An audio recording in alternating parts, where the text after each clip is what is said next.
అండి అందరికీ ఎంఆర్ఓ ఇందుమతి కథకు స్వాగతం. ముందుగా మీ అందరికీ ఒక చిన్న రిక్వెస్ట్ అండి.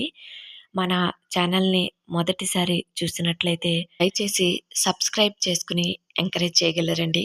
కథ పూర్తిగా వినిన తర్వాత మీకు నచ్చినట్లయితే లైక్ చేసి, అదే విధంగా కథ ఎలా ఉంది అనేది కామెంట్ సెక్షన్‌లో తెలపటం మాత్రం మర్చిపోవద్దండి. మరిక కథలోకి వెళ్ళిపోదాం. MRO Indumathi part 10. ఇప్పుడు ఇందుమతి తన ఇంటర్మీడియట్ చదువుతూ ఉంటుంది.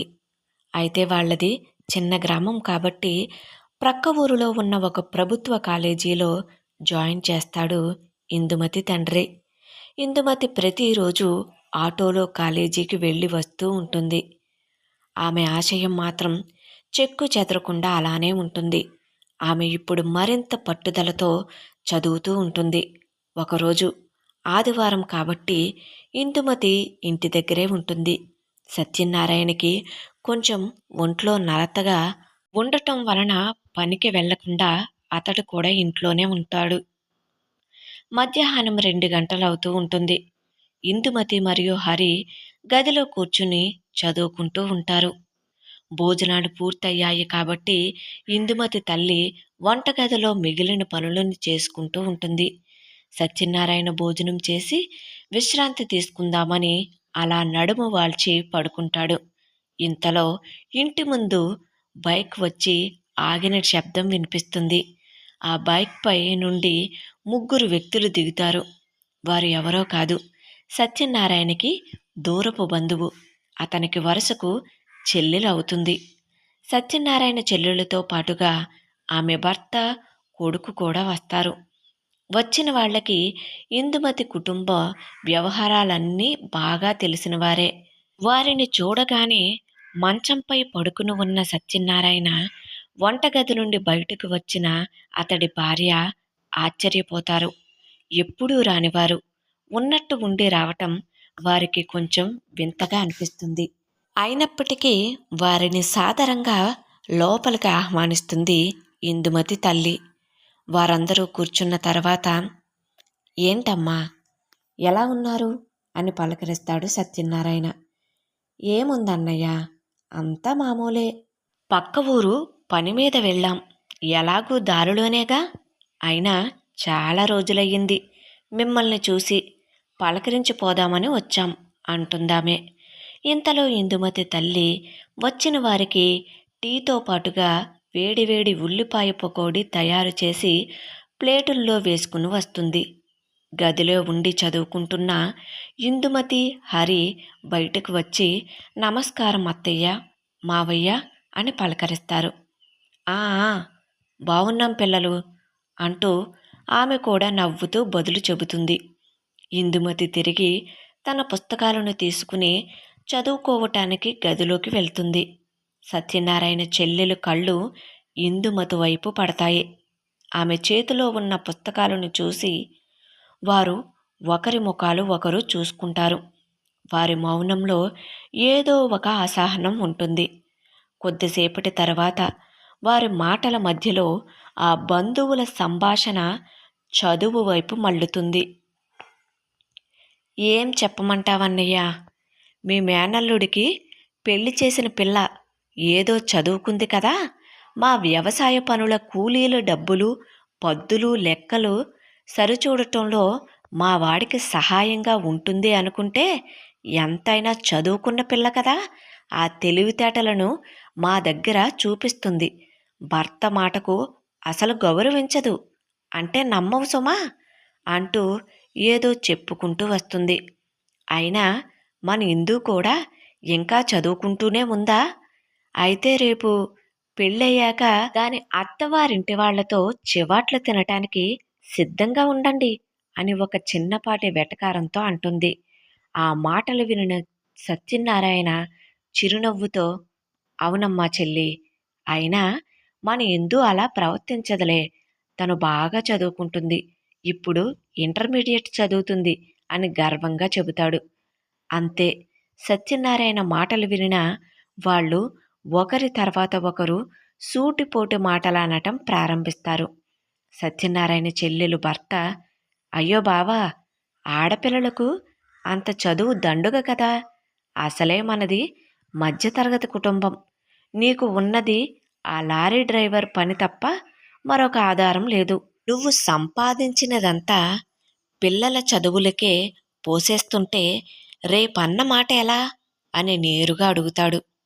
అతని మాటల్లో ఒక విధమైన జాలి ఉంటుంది.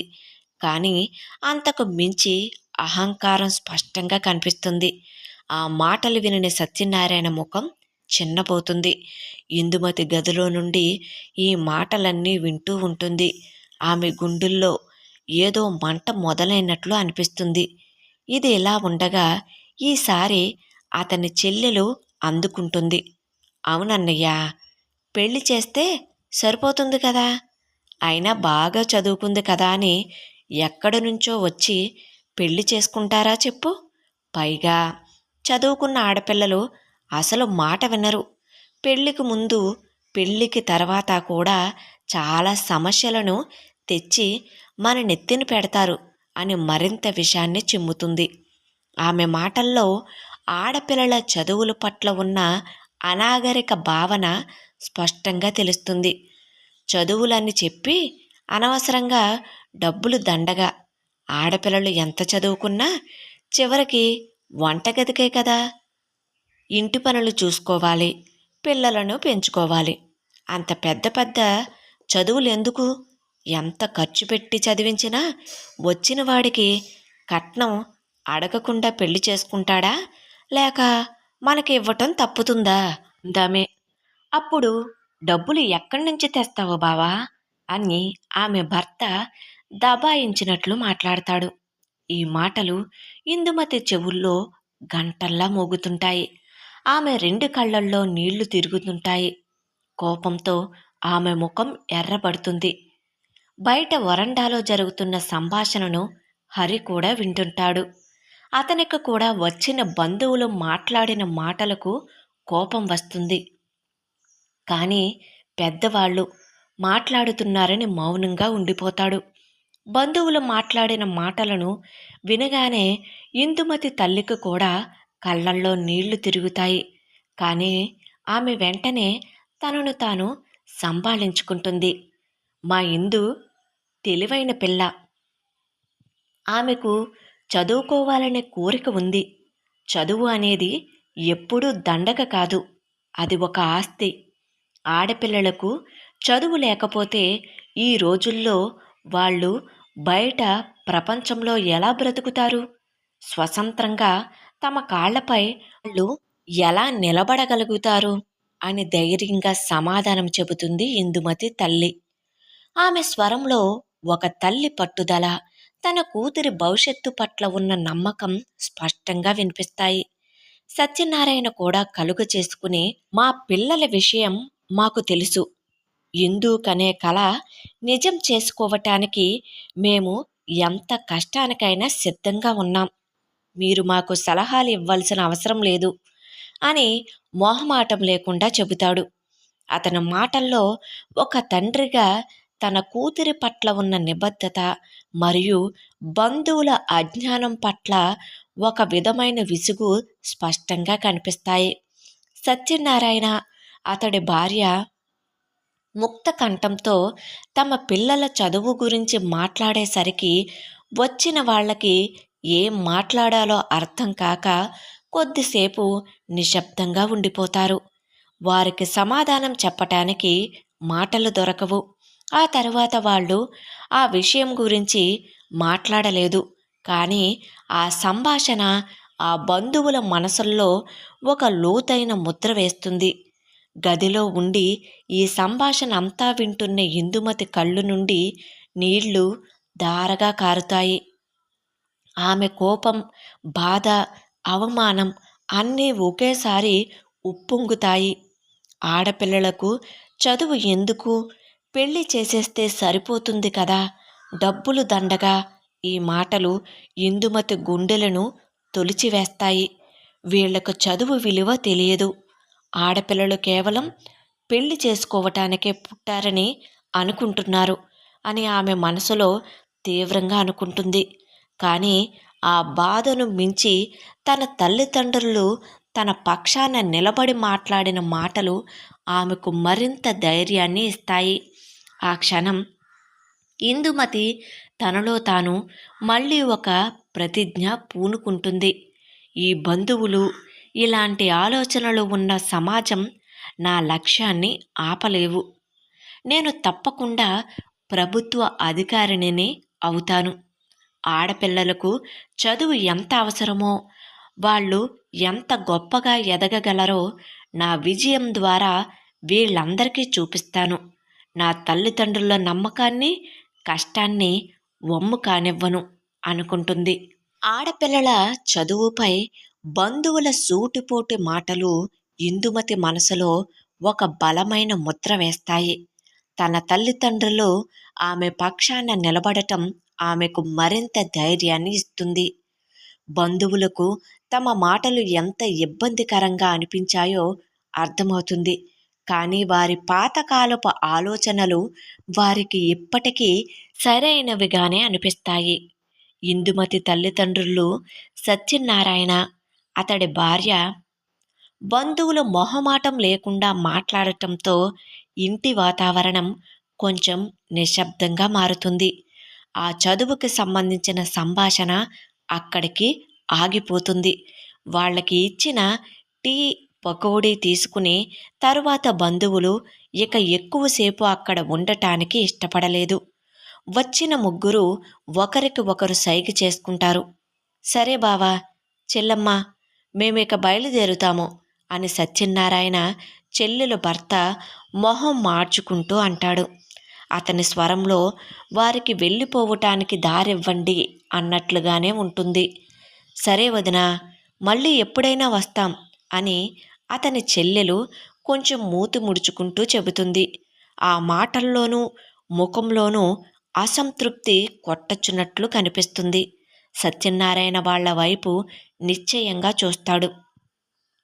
సరేనమ్మా, జాగ్రత్తగా వెళ్ళిరండి అని తలను ఊపుతాడు. అతను వారికి వీడ్కోలు చెప్పటంలో ఎటువంటి మొహమాటము చూపించాడు. తన పిల్లల భవిష్యత్తు విషయంలో రాజీ పడటానికి అతను ఏమాత్రం రెడీగా ఉండడు. వారందరూ బయటకు వచ్చి బైక్పై తిరిగి వెళ్ళిపోతారు. బైక్ కనుమరుగయ్యే వరకు సత్యనారాయణ, అతని భార్య బయటనే నిలబడి ఉంటారు. బంధువులు వెళ్ళిపోగానే సత్యనారాయణ ఒక నిట్టూర్పు విడుస్తాడు. ఇందుమతి తల్లి కూడా కొంచెం టెన్షన్గా అనిపిస్తుంది. వారికి తెలుసు, ఈ బంధువులు ఊళ్ళో ఈ విషయం గురించి రకరకాలుగా మాట్లాడుకుంటారని ఆమె భయపడుతుంది. బంధువులు వెళ్ళిపోగానే ఇందుమతి గదిలో నుంచి బయటకు వస్తుంది. ఆమె కళ్ళల్లో ఇంకా కోపం అలానే ఉంటుంది. తన తల్లిదండ్రులు నిస్సహాయంగా బాధగా ఉన్నారని ఆమె అనుకుంటుంది. ఇందుమతి తల్లి కూతురు దగ్గరకు వచ్చి ప్రేమగా ఆమె తలను నిమురుతూ, నువ్వు అవేమీ పట్టించుకోవద్దు, అందరి ఆలోచనలు ఒకే విధంగా ఉండవు కదా అంటుంది. సత్యనారాయణ కూడా ఇందుమతి దగ్గరకు వస్తాడు. అవునమ్మా, ఎవరేం చెప్పినా నువ్వు పట్టించుకోవద్దు. నీ కలను నిజం చేసుకోవటానికి మేమంతా నీకు తోడుగా ఉంటాం అని భరోసా ఇస్తాడు. ఇందుమతికి మళ్ళీ కళ్ళల్లో నీళ్లు తిరుగుతాయి. కానీ ఈసారి బాధతో కాదు, ఆనందంతో, గర్వంతో. తన తల్లిదండ్రులు తనపై ఇంత నమ్మకం పెట్టుకున్నారని, బంధువులు ఇలాంటి పాతకాలపు ఆలోచనలు ఉన్నవారందరికీ ఆడపిల్లలు ఎంత శక్తివంతులో చూపిస్తాను అని ఇందుమతి దృఢంగా అనుకుంటుంది. ఎంఆర్ఓ ఇందుమతి కథ కొనసాగుతుంది. Thank you.